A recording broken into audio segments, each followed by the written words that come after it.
Thank you very much, and it's a pleasure to be here. I can tell you that I do appreciate the DNC coming to Charlotte because this is what it's all about. It's all about the debate. It's all about what's going to happen in November and what we want. What I can tell you that we know we don't want is 4 more years of what we have.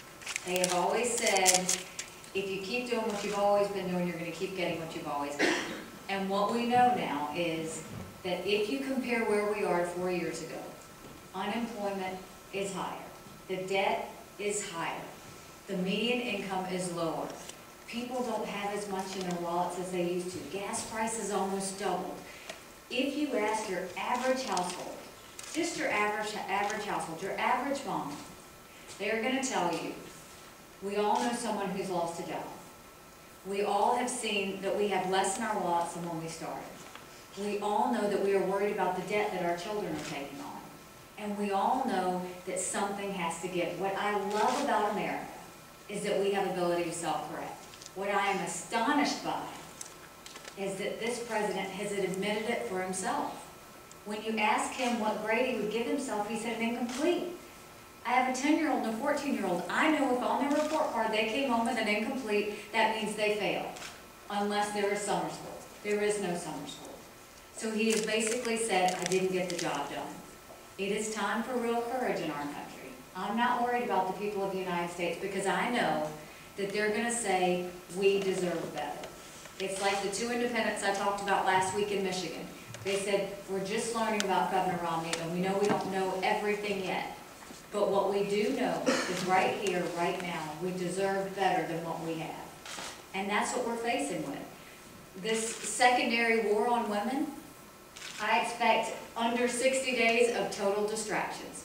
Distractions about anything and everything to keep from talking about their record. Let me tell you about women. Women are extremely smart. Women are extremely bright. We don't only think about contraception. We think about a lot more than contraception. I know pro-life women that are in the Democratic Party. I know pro-choice women that are in the Republican Party.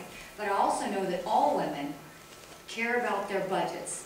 They care about their jobs. They care about the economy. They care about whether they're going to be able to pay for their children to go to school. They care about whether their children are going to move back home or actually have a job when they get out.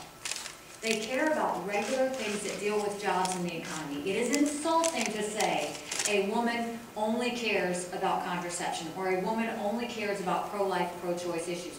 That is not the case. It's insulting for this president to admit that that's the case. It's insulting for Reverend Jesse Jackson to say that he can't believe that Governor Nikki Haley is talking about voter ID. Because who is it to say that minorities are the only people that don't know how to get an ID? We know how to get an ID, just like we know how to do everything else. Every distraction they've put on has been insulting to the public. The public is smarter than this.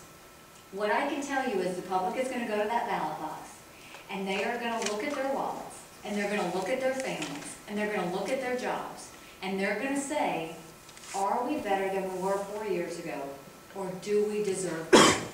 I think they're going to say, do we deserve better, and the country will start to self-correct. Thank you. Governor Sununu.